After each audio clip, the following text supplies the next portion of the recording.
chair for APRO and our APRO bicameral members. Hi, Chief Romy. Please kindly convey to the entire AFP, to our men and women in uniform, that as we committed, that the subsistence daily allowance from 150 to 350 has not only been affirmed but has been approved and is being signed right now. We will ratify the bicameral report this afternoon. So please tell that regardless of whatever they heard, that's all fake news. Basta nagsalita tayo when we speak. I as a speaker in the House, when we speak, we mean it and we will always deliver. You are top priority, sir. Please tell the men and women in the AFP, top priority po kayo, and we are fully committed to support all of you and to keep your morale high and to always take care of you. Please convey that. Thank you. Yes, sir. Mabuhay ang AFP.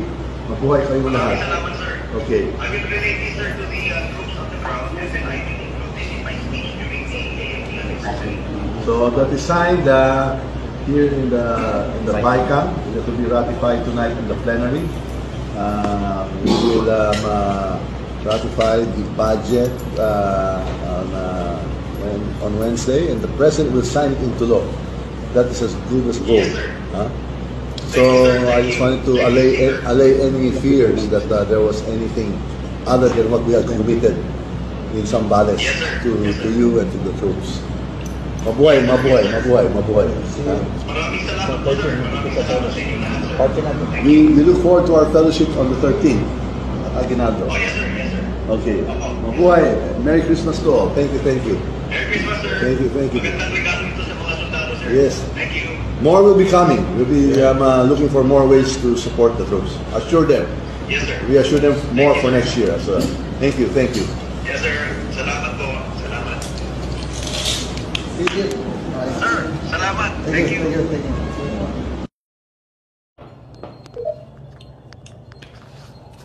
Hi. Yeah. Sir. How are you? Magandang hapon. Okay naman po siya. Thank you, sir. Yeah. Tapos po kami lahat, yes. We have good news. Kinuto ko sa iyo kanina. We just finished signing the bicameral conference with the senators and congressmen.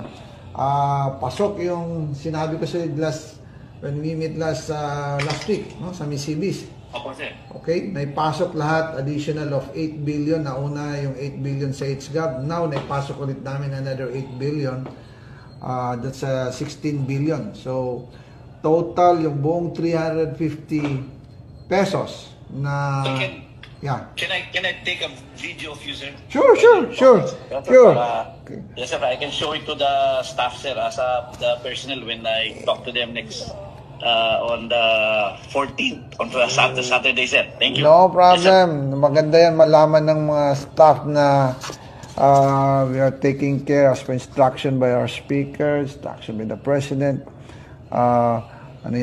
Maganda yan na malaman ikaw sa Solcom, you have to malaman ng mga troops natin. And actually we'll see you on Friday. Are you coming sa Dadating ka ba sa Yes, Friday? sir. Oh, December 13. Yes, sir. Doon ang formal natin. Oh. Opo, sir. Sa evening na siguro, sir. Evening. Kung dadating si speaker. Speaker kami ulit na dalawa. So we'll inform you on that. So hopefully ma-approve ngayon sa plenary for ratification yung pinirma ng BICAM. Sa Senate, they will also approve it also this afternoon. Para yung 7.5 na nare-receive ng CAFCO, magkakaroon sila more or less dagdag na 10,500. So that's more than double of their salary. Yes, sir.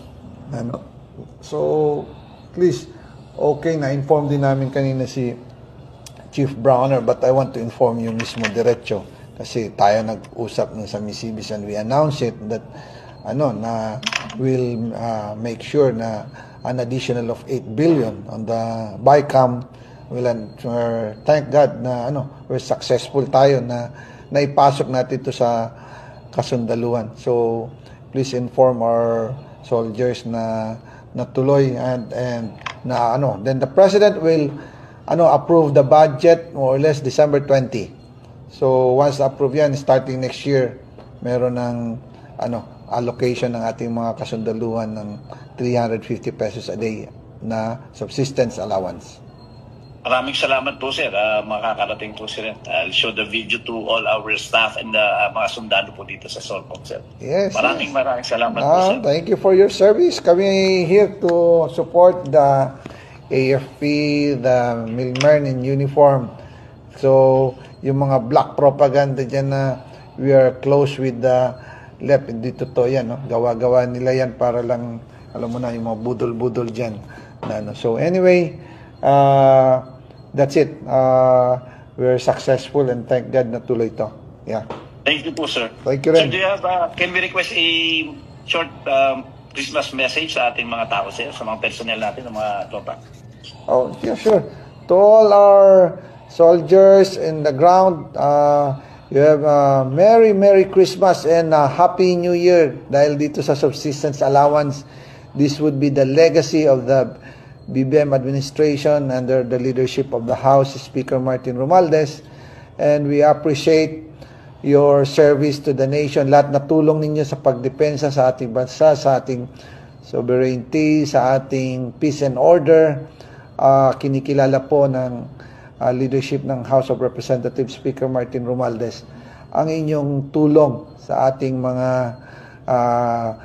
kababayan, sa ating buong bansa. Kaya kami nagpapasalamat, and we know matagal na itong badly needed, but we just heard it last August kay Chief Browner na kung pwede maipasok. So right there and then, hinabol natin to sa HGAB, then now additional of another 8 billion, naging 16 billion. So again, congratulations sa inyong lahat, and hopefully sumaya ang inyong Pasko and sumaya ang inyong New Year, and hopefully the life of each soldier will have an improvement. Thank you. Definitely, sir. Sir, maraming salamat po, sir. Stay safe, sir. At Merry Christmas din po, sir, from your family dito sa Southern Luzon. Thank you. Salamat. Thank you. Bye-bye. Thank you, sir. Okay. Thank you, sir. See you. Opo, sir. Bye.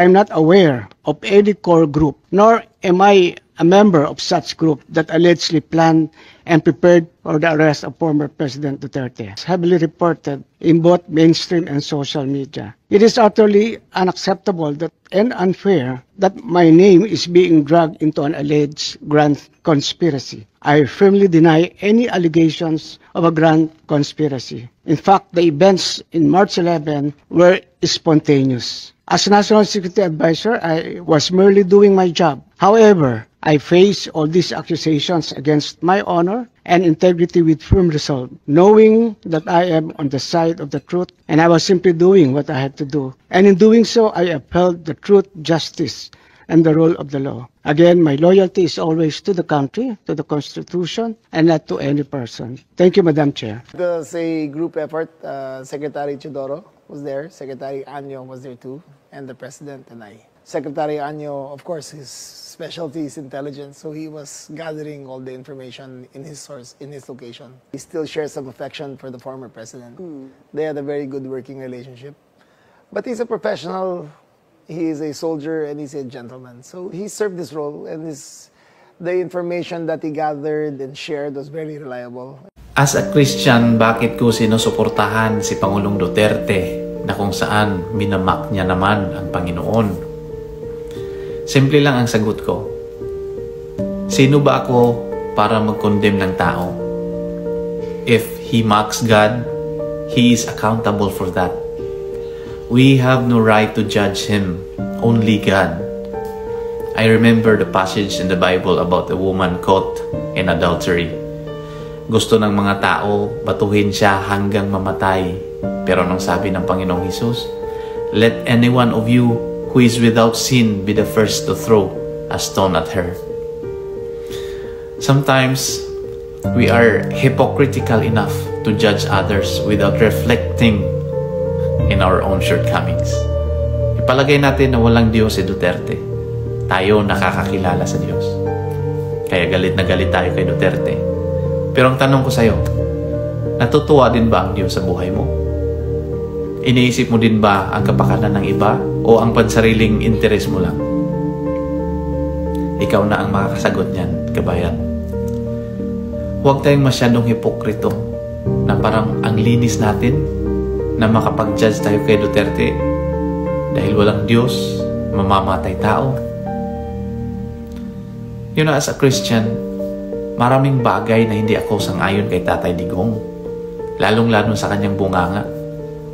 Pero labas na ako dyan eh. Kung ano man yung mga ginagawa niya na hindi kalugod-lugod sa panginingin ng Panginoon, let God will judge him. Huwag ikaw, huwag ako dahil makasalanan din tayo. Sinusuportahan ko si Tatay Digong hindi sa kanyang mga pagmumura o sa kanyang bunganga, kundi sa lahat ng ginawa niya para sa bayan. Sinusuportahan ko ang kanyang hangarin na magkakaroon ng kapayapaan ang ating bayan, na walang mga kriminal, walang mga adik, at payapa kang mamuhay sa ang parte ka man ng bansa.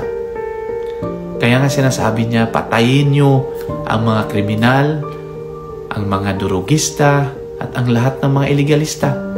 Wala siyang sinasabi na patayin niyo ang mga inosenteng tao. At kung ikaw naman ay walang ginagawang masama, bakit ka naman matatakot? Yung iba kasi pinaglalaban nila ang karapatan ng mga kriminal na namatay. Paano yung karapatan ng mga biktima? Imbis na ipaglaban nyo ang mga biktima ng kasamaan, nagiging protektor tuloy kayo sa masasama. Bakit ang daming galit kay Tatay Digong? Maliban sa kanyang bunganga, dahil marami kasi ang kanyang mga nasasagasaan. Siya lang naman ang nakakagawa na maraming mga adik ang nagsusurrender at nagbago ang buhay. Siya lang ang nakakagawa na pagbabayarin ang mga malalaking kumpanya ng tax na matagal nang hindi nagbabayad. At marami pang iba. Kaya as a Christian, sinusuportahan ko ang taong sinasabing walang Diyos, pero may malasakit sa bayan at may magandang hangarin. Kaysa kilala nga ang Diyos, ngunit sa kaloob-looban, sariling interes lang ang inaasam at sa bayan ay walang pakialam. Duterte called the ICC arrest warrant unjustified because he said his war on drugs restored peace to the nation. What do you make of that argument? I would say yes, that's really true, because I experienced it as a Filipino. Before Duterte, you cannot walk on the streets of the Philippines, especially in Manila, because you're so afraid that anytime soon you will be attacked by a drug addict who can, kill you or to a greater extent. And also one thing that the international community should know, there was no unsponsored killings coming from the state during his presidency. It was a legitimate police operation. Any country for that matter that you want your country to have a peace and order, you want, criminals, drug lords to be driven out of your country or to put them in prison and to assault them, it's a legitimate action coming from the state. And I think our former president was just doing job. So this is really the case of the matter. And as a Filipino, I really experienced it, that during the time of President Duterte, our peace and order situation in the whole country and the drug problem was lessened to a greater extent. It was not necessarily eradicated 100%, but to a greater extent, I think the Filipino people were able to enjoy the streets without fear, because we know that we have a president at that time who really cares for our welfare and who is really, really strong in combating